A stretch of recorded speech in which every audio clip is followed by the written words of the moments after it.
नमस्कार बच्चों, आज का हमारा टॉपिक है कक्षा 10वीं से एक ठोस आकार से दूसरे आकार में रूपांतरण। एक ठोस आकार से दूसरे आकार में रूपांतरण हम किस तरह से करेंगे? चलिए, जैसे कि हमारे पास यदि कोई शंक्वाकार वस्तु है, शंक्वाकार वस्तु को हम गोलाकार रूप में बदल रहे हैं, तो इस शंकु का आयतन इस गोले के आयतन के बराबर होगा। इस तरह से आयतन में कोई ह्रास नहीं होता या कोई वृद्धि नहीं होती यदि हम किसी वस्तु से दूसरी वस्तु को बनाते हैं, या हम किसी बेलनाकार वस्तु से, ये देखिए, हम किसी बेलनाकार वस्तु से यदि शंक्वाकार वस्तु बनाते हैं इस तरह से, तो भी कहलाएगा बेलन का आयतन बराबर शंकु का आयतन, यानी आयतन का कोई भी ह्रास नहीं होता या कोई भी वृद्धि नहीं होती। इस तरह से आयतन का रूपांतरण होता है। तो हम कुछ उदाहरण लेते हैं उदाहरण नंबर 8।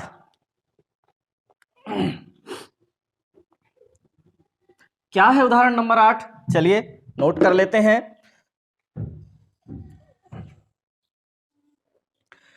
मॉडल बनाने वाली मिट्टी से ऊंचाई 24 सेंटीमीटर और आधार 6 सेंटीमीटर, त्रिज्या आधार 6 सेंटीमीटर वाला एक शंकु बनाया गया है। एक बच्चे ने इसे गोले के आकार में बदल दिया। इस शंकु को बच्चे ने गोले के आकार में बदल दिया है, तो गोले की हमें त्रिज्या ज्ञात करना है। तो चलिए यहां पर देख लेते हैं कि क्या क्या हमें ज्ञात है। आधार की त्रिज्या हमें ज्ञात है और शंकु की ऊंचाई ज्ञात है, तो यहां लिख देंगे हल में दिया है शंकु की ऊंचाई h बराबर 24 सेंटीमीटर, शंकु के आधार की त्रिज्या, शंकु के आधार की त्रिज्या कितनी है? r बराबर 6 सेंटीमीटर। शंकु बनाया गया है, एक बच्चे ने इसे गोले के आकार में बदल दिया। बदल सकते हैं। गोले की त्रिज्या ज्ञात करना है। माना गोले की त्रिज्या, हाँ, शंकु की त्रिज्या को हमने r1 मान लिया, गोले की त्रिज्या को r2 बराबर क्वेश्चन मार्क। चलिए अब हम, या फिर ऐसा भी ले सकते हैं, शंकु की त्रिज्या r और गोले की त्रिज्या को कैपिटल R मान लिया। तो प्रश्नानुसार अभी मैंने आपको जैसे बताया कि शंकु से ही क्या बना है? गोला बना है। शंकु से ही जब गोला बना है तो शंकु का जो आयतन है वही गोले के आयतन के बराबर होगा। तो आ जाएगा, यहां पर हम कर लेते हैं कि गोले का आयतन बराबर शंकु का आयतन। गोले का आयतन और शंकु का आयतन दोनों आपस में बराबर है। तो क्या होगा? गोले का आयतन होता है 4/3 पाई r की घात 3 और शंकु का आयतन होता है 1/3 पाई r वर्ग h। अब हम यहां पर मान रख देंगे। मान क्या रखेंगे? पाई से तो पहले पाई काट दीजिए। पाई से पहले हमने पाई काट दिया तो सीधे सीधे बचा 4/3 r की घात 3 बराबर 1/3, यहाँ r की घात 2 मतलब त्रिज्या की घात 2, 6 की घात 2 यानी 6 गुणा 6, और ऊंचाई h का मान है 24। ये 3 अट्ठे 24 भी कट गया। अब आगे हम इसका पक्षांतर कर देंगे तो r की घात 3 बराबर हमें क्या प्राप्त हुआ? r की घात 3 बराबर हमें प्राप्त हुआ 6 गुणा 6 गुणा 8, और ये 6 गुणा 6 गुणा 8 हो गया, और ये 3 जाएगा ऊपर और 4 आ जाएगा नीचे। देखिए 3 गया ऊपर और 4 आ गया नीचे। अब हम इसको काट देंगे। क्या होगा, 4 दूनी 8। तो हमें प्राप्त हुआ r की घात 3 बराबर, देखिए क्या प्राप्त हुआ, r की घात 3 बराबर 6 गुणा 6 गुणा 6, ये देखिए 3 दूनी 6। तो r की घात 3 बराबर क्या प्राप्त हुआ, 6 की घात 3, और r बराबर धन ऋण 6, तो त्रिज्या सदैव धनात्मक होती है, इसलिए केवल आया 6 सेंटीमीटर। तो सीधे सीधे हमारा आंसर क्या आ गया कि गोले की त्रिज्या ज्ञात कीजिए आया था। तो गोले की त्रिज्या r बराबर 6 सेंटीमीटर है, ये हमारा आंसर प्राप्त हो गया। अब लेते हैं उदाहरण नंबर 10। व्यास 1 सेंटीमीटर वाली 8 सेंटीमीटर लंबी तांबे की एक छड़ को, व्यास है कितना, तांबे की छड़ का व्यास, तो सीधे सीधे हम हल में लिखते भी जाते हैं। क्या दिया हुआ है, तांबे की छड़ का व्यास बराबर कितना है, व्यास 1 सेंटीमीटर है, तो त्रिज्या कितनी हो गई, तांबे की छड़ की त्रिज्या कितनी हो गई, यही लिख दीजिए, त्रिज्या r बराबर 1/2 सेंटीमीटर, किसकी, तांबे की छड़ की। 8 सेंटीमीटर लंबी तांबे की छड़ है, तो उसकी लंबाई ही उसकी क्या है, ऊंचाई है। तांबे की छड़ की लंबाई, अब हम h को l के रूप में भी लिख सकते हैं, 8 सेंटीमीटर है, h भी लिख सकते थे उसको। छड़ की एक समान मोटाई वाले 18 मीटर लंबे एक तार के रूप में खींचा जाता है। एक समान मोटाई वाले तार की हमें मोटाई ज्ञात करना है। तो अब क्या हो जाएगा, तार की लंबाई, देखिए ये तांबे की छड़ की लंबाई L1 थी, तार की लंबाई हो गई L2 बराबर 18 मीटर यानी 1800 सेंटीमीटर, यहां चाहो तो पहले 18 मीटर लिख दीजिए, बराबर 1800 सेंटीमीटर, 1 मीटर बराबर 100 सेंटीमीटर, इसलिए 1800 सेंटीमीटर हो गया। खींचा जाता है तो तार की मोटाई ज्ञात करना है। अब हमें तार की मोटाई या तार का व्यास जिसको हम बोलेंगे, ये हमें ज्ञात करना है। चलिए तो अब हम सवाल को आगे बढ़ाते हैं। सवाल में हमें व्यास 1 सेंटीमीटर वाले 8 सेंटीमीटर लंबी तांबे की छड़, यानी वह भी इसी तरह है, इसी तरह बेलनाकार है तांबे की छड़, और कितनी है, व्यास तो उसका 1 सेंटीमीटर बिल्कुल इस पेन की तरह ही है, और उसकी लंबाई कितनी है, 8 सेंटीमीटर लंबा, मतलब बिल्कुल इसी तरह है तांबे की छड़, इसी तरह से, और उसको फिर कहां तक खींचा गया है, 18 मीटर लंबे तार के रूप में खींचा जाता है। तो तार की मोटाई ज्ञात करना है। तो चलिए अब शुरू कर देते हैं। तो हमें केवल हल में प्रश्नानुसार लिखना है और लिख देना है, क्या लिख देना है, जिस रूप में हम बदल रहे हैं उसे।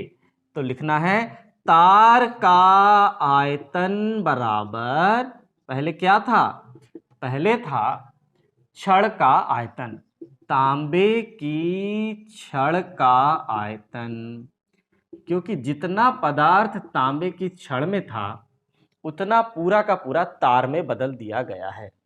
तो तार का आयतन बराबर तांबे की छड़ का आयतन। तार का आयतन कितना हो जाएगा, तार भी बेलनाकार है और तांबे की छड़ भी बेलनाकार है, तो पाई r, अब देखिए इसकी त्रिज्या को हम जैसे L1 L2 लिया था, वैसे ही व्यास को भी अब हम R1 R2 के रूप में त्रिज्या को ले लेंगे। तो त्रिज्या क्या मान लें, इसकी त्रिज्या R2 बराबर क्वेश्चन मार्क, किसकी, तार की।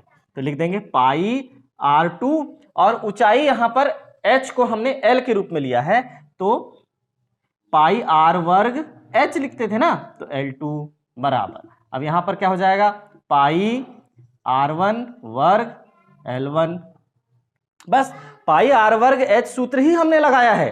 देखिए ये त्रिज्या है और ये ऊंचाई है, त्रिज्या का वर्ग गुणा ऊंचाई, पाई R वर्ग h में क्या होता था, त्रिज्या का वर्ग में ऊंचाई का गुणा, तो ये देखिए त्रिज्या का वर्ग में ऊंचाई का गुणा, त्रिज्या के वर्ग में ऊंचाई का गुणा, ऊंचाई वास्तव में अब यहाँ लंबाई है, तो पाई से पाई कैंसिल हो जाएगा। अब हमें R2 का वर्ग हमें नहीं पता, L2 का तो मान पता है, L2 का मान कितना है 1800 सेंटीमीटर है, तो लिख दिया 1800 सेंटीमीटर। R1 का मान क्या है, पहली वाली त्रिज्या कितनी है 1/2 और उसका वर्ग है तो 1/2 गुणा 1/2।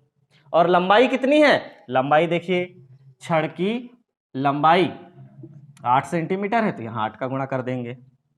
बस हमारा सवाल यहीं पर हल हो जाता है। अब देखिए ये तांबे की छड़ जो है उसका हमने यहां पर मान रख दिया है और अब हम सीधे इसका कर देंगे पक्षांतर।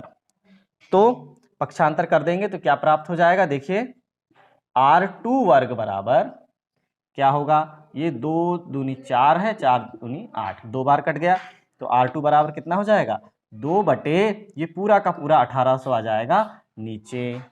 1800 जब नीचे आ जाएगा तो 2 एकम 2 और 2 नम 18, 1/900। तो हम इसे क्या लिख सकते हैं R2 वर्ग बराबर 1/900 को क्या लिख सकते हैं 30 का वर्ग, 1 का वर्ग और इधर 30 का वर्ग। तो R2 वर्ग बराबर हो जाएगा 1/30 पूरे का वर्ग, क्योंकि 900 के जब हम अभाज्य गुणनखंड करेंगे तो 30 गुणा 30, देखिए 9 का किया तो 3 गुणा 3 और 2 शून्य का 1 शून्य कर दिया तो 30 आ गया। तो सीधे सीधे 30 का वर्ग R2 बराबर हमें प्राप्त हो गया 1/30 सेंटीमीटर।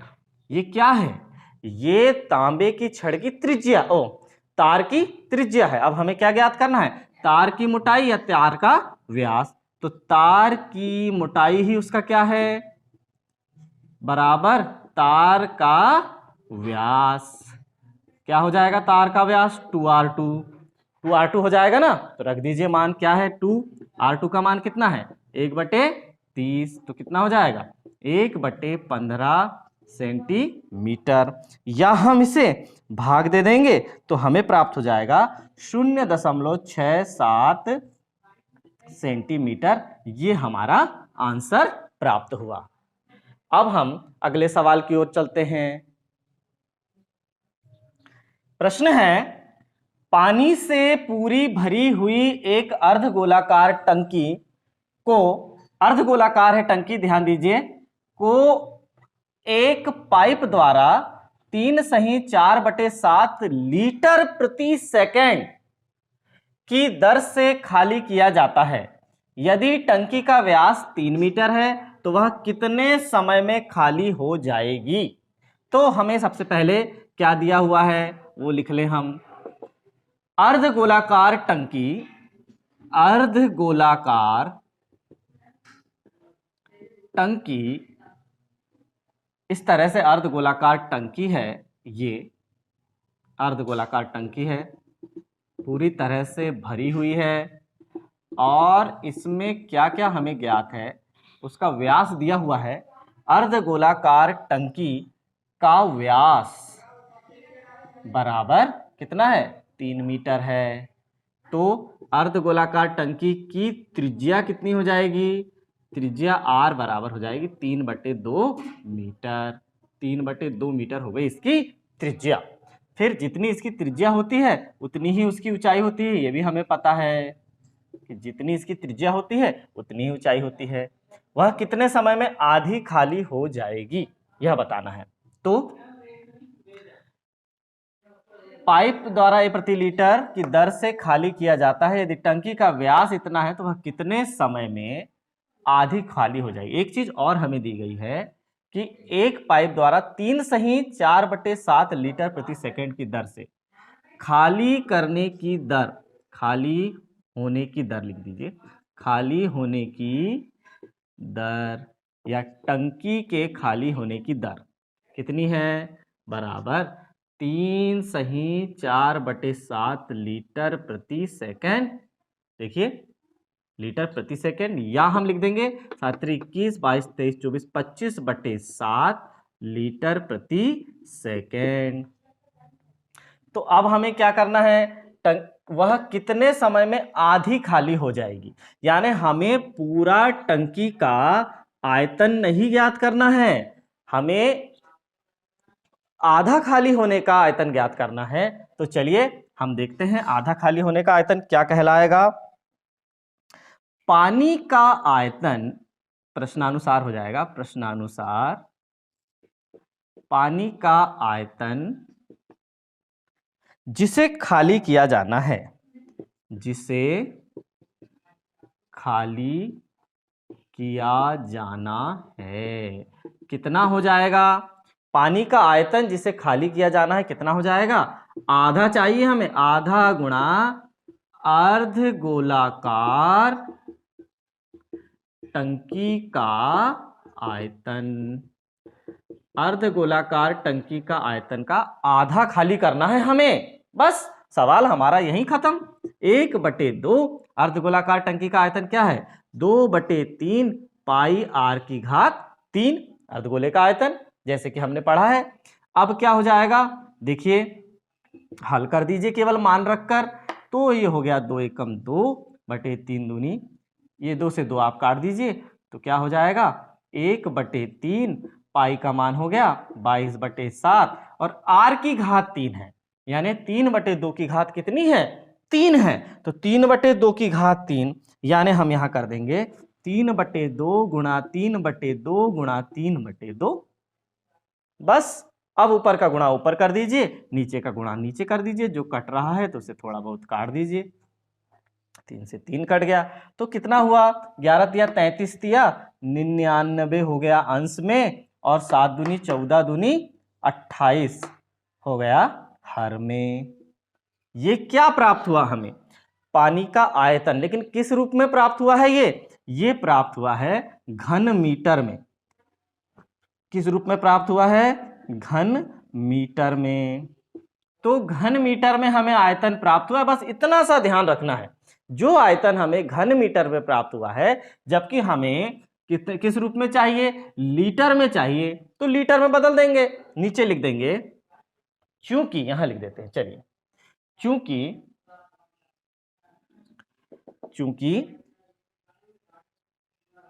1 घन मीटर बराबर 1000 लीटर, ये हमें याद रखना है, तब तो हम सवाल को लीटर में बदल पाएंगे।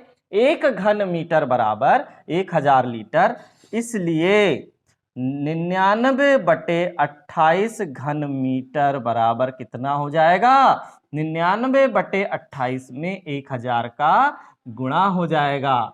इतने लीटर हमें खाली करना है टंकी को।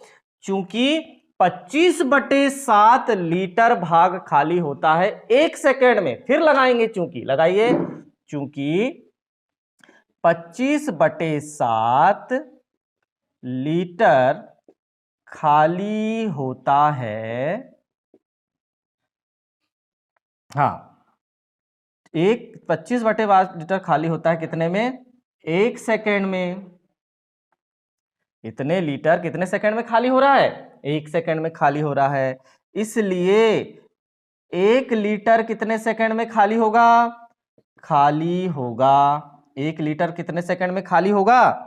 लगा दीजिए, 1 लीटर खाली होगा,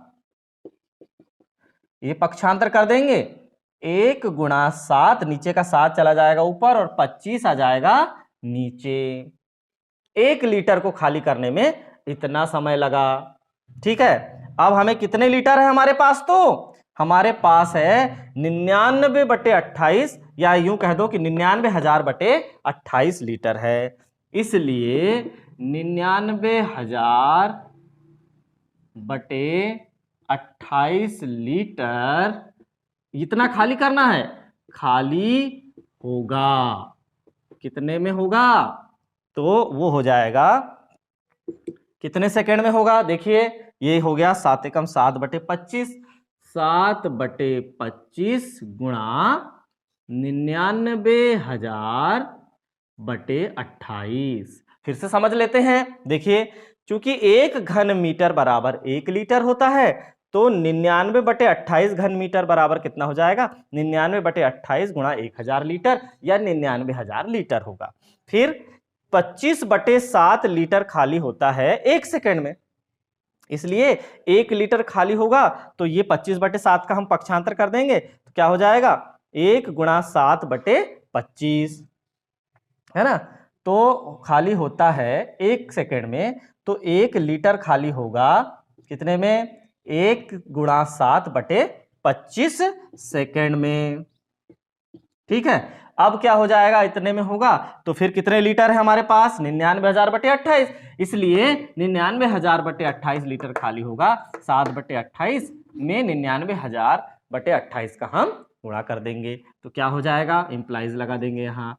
क्या हो जाएगा ये देखिए, 7 एकम 7, 7 चौके 28, और काटिए और काटिए तो देखिए ये 25 चौके 100 हो गया ना, तो कितना आ जाएगा, इसके बराबर आ गया 99,000/100, 2 शून्य से 2 शून्य काट देंगे, 990 सेकंड में। अब सेकंड को हम मिनट में बदल देंगे, मिनट में बदलने के लिए कितने में आ जाएगा, 990/60, एक शून्य से एक शून्य काट दिया, 60 का भाग दे देंगे, 6 का भाग दे देंगे तो 6 कम 6 बचा 3, 6 छिंग 36, फिर बचा 3, लगाए दशमलव, 6 पंचे 30, इतने मिनट में पूरा का पूरा टंकी का आधा भाग खाली हो जाएगा। सीधे आंसर लिख देंगे, 16.5 मिनट में टंकी आधी खाली हो जाएगी, आधी खाली हो जाएगी। इस तरह से पूरे सवाल को समझ लीजिए एक बार ध्यान से। अर्धगोलाकार टंकी का व्यास दिया हुआ था, उसकी हमने त्रिज्या निकाले, टंकी को खाली होने की दर हमें दी गई है 3/4 लीटर प्रति सेकंड है, यानी 25/7 लीटर एक सेकंड में टंकी खाली होती है।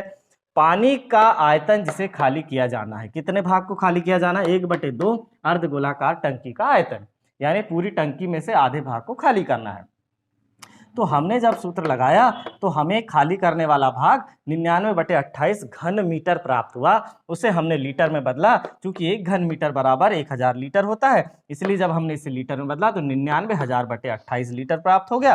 25/7 लीटर खाली होता है 1 सेकेंड में, तो 1 लीटर खाली होगा, 7 का पक्षांतर किया तो 7 एकम 7 और 25 नीचे आ गया, 7 एकम 7/25 सेकेंड में, तो फिर नीचे आ गया, इसलिए 99,000/28 लीटर कब खाली होगा, तो इसमें 99,000/28 का गुणा कर देंगे 7/25 में, तो हमें प्राप्त हो जाएगा 990 सेकेंड, जिसे हमने मिनट में बदला तो हमारा आंसर हो गया 16.5 मिनट। अब अगला सवाल देखते हैं, प्रश्नावली 13.3 का प्रश्न क्रमांक 1 लेते हैं कि त्रिज्या 4.2 सेंटीमीटर वाले धातु के एक गोले को पिघलाकर त्रिज्या 6 सेंटीमीटर वाले बेलन के रूप में ढाला जाता है। अब गोले को किस रूप में ढाल रहे हैं, हम बेलन के रूप में ढाल रहे हैं, तो हमें बेलन की ऊंचाई ज्ञात करना है।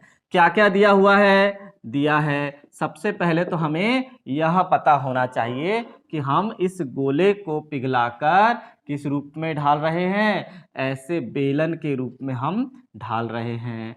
इस तरह से हमें काम करना है, यानी दोनों के आयतन आपस में कैसे होंगे, दोनों के आयतन आपस में बराबर होंगे। यह कॉन्सेप्ट हमें पहले पता होना चाहिए।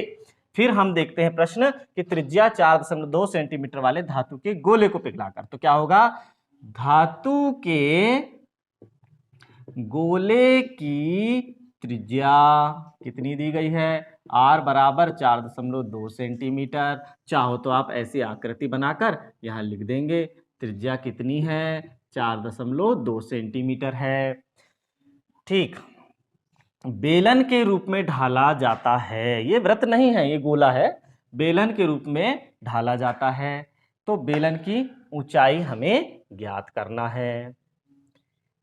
और किस आकार का, त्रिज्या 6 सेंटीमीटर वाले बेलन के रूप में ढाला जाता है। ये बेलन की त्रिज्या कितनी दी गई है, 6 सेंटीमीटर दी गई है। ये है गोला और ये है बेलन, बेलन की हमें त्रिज्या दी गई है, हमें बेलन की ऊंचाई h ज्ञात करना है। तो लिख दीजिए, बेलन धातु गोले की त्रिज्या को हम कैपिटल R मान लेंगे, और बेलन की त्रिज्या R बराबर कितनी दी हुई है, 6 सेंटीमीटर। माना बेलन की ऊंचाई h बराबर क्वेश्चन मार्क, हमने अब बेलन की ऊंचाई क्या मान ली, बराबर h सेंटीमीटर मान लिया। चलिए, तो प्रश्नानुसार क्या हो जाएगा, क्योंकि गोले को ही किस रूप में ढाला गया है, बेलन के रूप में ढाला गया है, तो क्या लिख देंगे, जिस रूप में ढाला गया है पहले उसे लिख दीजिए। बेलन का आयतन जो बना है वो वास्तव में किससे बना है? गोले के आयतन से बना है। बेलन का आयतन किससे बना है? गोले के आयतन से बना है। बेलन के आयतन का क्या सूत्र है? पाई आर वर्ग एच। गोले के आयतन का क्या सूत्र है? 4/3 पाई आर की घात 3, क्योंकि हमने कैपिटल आर लिया है गोले की त्रिज्या, इसलिए आर स्मॉल आर लिया है, इसलिए यहां। तो पाई से हम सबसे पहले पाई को यहीं खत्म कर देते हैं। अब जो जो हमें दिया हुआ है मान रख दीजिए। गोले की त्रिज्या कितनी दी हुई है? 6 सेंटीमीटर। घात कितनी है? 2, तो 6 गुणा 6, ये हो गया h। फिर 4/3 बेलन, हाँ सॉरी, ये बेलन की त्रिज्या थी 6 गुणा 6 गुणा आर। अब यहां पर गोले की त्रिज्या कितनी दी हुई है? 4.2, तो 4.2 गुणा 4.2 गुणा 4.2 कितने बार? 3 बार। अब हम इसे केवल हल कर देंगे। हल कर देंगे तो क्या हो जाएगा? यहां केवल h बचेगा, बाकी सबका पक्षांतर कर दीजिए। क्या हो जाएगा? 4 गुणा 4.2 गुणा 4.2 गुणा 4.2, और ये जो ऊपर तो कुछ नहीं था, यहां पर नीचे जो पहले से कौन है? 3 है, और ये 6 गुणा 6 और आ गए, 6 गुणा 6 फिर से आ गए। अब देखिए, अब हम इन्हें काट देंगे। तो काटेंगे कैसे? ये देखिए, 6 7 42, दशमलव एक संख्या के बाद है तो 0.7। फिर 6 7 42, दशमलव एक संख्या के बाद है तो 0.7, एक संख्या के बाद दशमलव है ना। फिर यहां पर हो गया 3 एकम 3 और 3 चौ 12, एक संख्या के बाद दशमलव है। तो अब हमारे पास हर पूरी तरह से कट गया है, केवल कौन बचा है? अंश बचा है। तो अंश का हम सीधे सीधे गुणा कर देंगे, तो हमें क्या प्राप्त हो जाएगा? सीधे सीधे गुणा कर देंगे अंश में, तो h बराबर हमें प्राप्त हो जाएगा 7 सतैया हो गया 49, और 14 चौके हो गया 56। 4 और 14 का गुणा किया तो एक संख्या के बाद है, तो 14 चौके 56, और यहां पर हो गया 7 सतैया 49, लेकिन दो संख्या के बाद दशमलव है तो 0.49। अब हम इसका कर लेंगे गुणा। h बराबर हमें क्या प्राप्त हुआ है? 5.6 गुणा 0.49। तो चलिए गुणा करते हैं। 9 छिंग 54 की 4 हासिल का 5, 9 पाना 45 और 5, ये हो गया 50। फिर ये क्रॉस लगाया, 4 छिंग 24 की 4 हासिल का 2, 4 पंच 20 और 2 22, यहां बचा 4 4, और ये हुआ 7 और 2। 1 2 और 3 संख्या के बाद हमें लगाना है दशमलव, तो हमें प्राप्त हुआ 2.744 सेंटीमीटर। तो हम क्या लिख सकते हैं? हम आंसर में यहां लिख सकते हैं कि बेलन की ऊंचाई, बेलन के रूप में ढाला गया है ना, तो बेलन की ऊंचाई h बराबर, दो अंकों तक यदि हमें लिखना है तो 2.74 सेंटीमीटर। तो अब अगला सवाल देखते हैं। प्रश्न है हमारा, क्रमशः 6 सेंटीमीटर, 8 सेंटीमीटर और 10 सेंटीमीटर त्रिज्याओं वाले धातु के 3 ठोस गोलों को पिघलाकर एक बड़ा ठोस गोला बनाया जाता है। इस गोले की त्रिज्या ज्ञात कीजिए। अब हमारे पास 3 छोटे धातु के गोले हैं और उनसे पिघलाकर हम एक बड़ा गोला बना रहे हैं। देखिए, 6 सेंटीमीटर त्रिज्या वाला एक गोला है और 8 सेंटीमीटर त्रिज्या वाला एक गोला है, फिर 10 सेंटीमीटर त्रिज्या वाला एक गोला है, और इन तीनों गोलों को पिघलाकर, तीनों गोलों को हमने मिला लिया और एक जो बड़ा गोला बना है उस बड़े गोले की हमें त्रिज्या ज्ञात करना है। इस बड़े गोले की त्रिज्या को हम r मान सकते हैं। उस बड़े गोले की त्रिज्या को हमने क्या मान लिया? r मान लिया। तो क्या हुआ?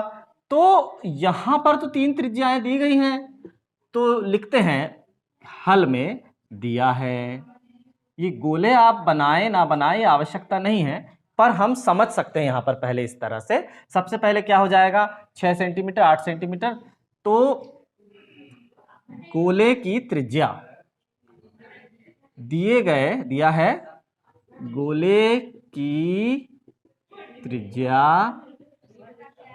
क्या क्या है, छोटे गोलों की त्रिज्या या छोटे गोलों की त्रिज्या R1 बराबर 6 सेंटीमीटर, R2 बराबर 8 सेंटीमीटर, R3 बराबर 10 सेंटीमीटर। या आप ऐसा लिख देंगे, पहले गोले की त्रिज्या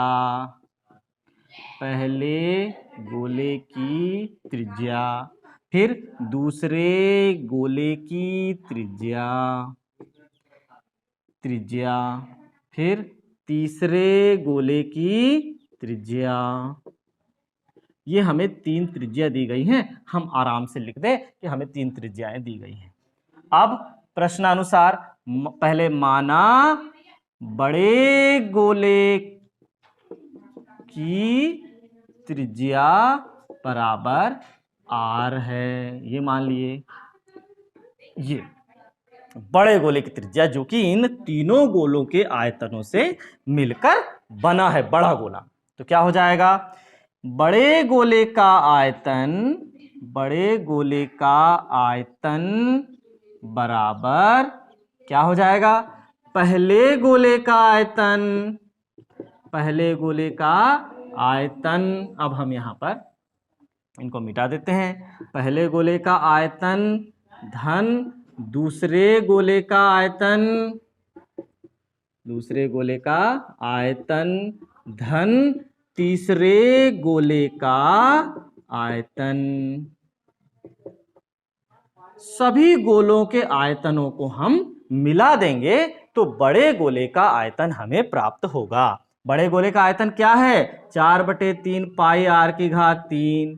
पहले गोले का आयतन क्या है, 4/3 पाई, उसकी त्रिज्या कितनी है पहले वाले की, 6 की घात 3। धन दूसरे गोले का क्या है, 4/3 पाई 8 की घात 3। तीसरे वाले का क्या है, 4/3 पाई 10 की घात 3। अब तीनों में 4/3 पाई है तो इम्प्लाइज 4/3 पाई को हम कॉमन निकाल लेंगे, तो r की घात 3, यहां से 4/3 पाई बाहर निकल जाएगा, अंदर क्या बचेगा, 6 की घात 3 धन 8 की घात 3 धन 10 की घात 3। अब क्या हो जाएगा, 4/3 पाई से 4/3 पाई कट जाएगा, r की घात 3 बराबर क्या हो जाएगा, 6 की घात 3 कितना होता है, 36, सॉरी 6 की घात 3 मतलब 6 गुणा 6 गुणा 6, 36 × 216 हो जाएगा। 8 की घात 3, 8 अठैया 64, और 64 में जब आप 8 का गुणा करेंगे, ये देखिए 8 चौके 32 की 2 हासिल का 3, 8 × 48, 49 50 51, ये हो गया 512। 10 की घात 3 जब करेंगे, 10 का 10 से गुणा 100, और 100 का फिर 10 के गुणा तो 1000, ये हो गया। अब r की घात 3 बराबर हमें क्या प्राप्त हुआ, r की घात 3 बराबर हमें प्राप्त हुआ है 1000, फिर ये 15 16 1716, ये हो गया 1728 हमें प्राप्त हुआ।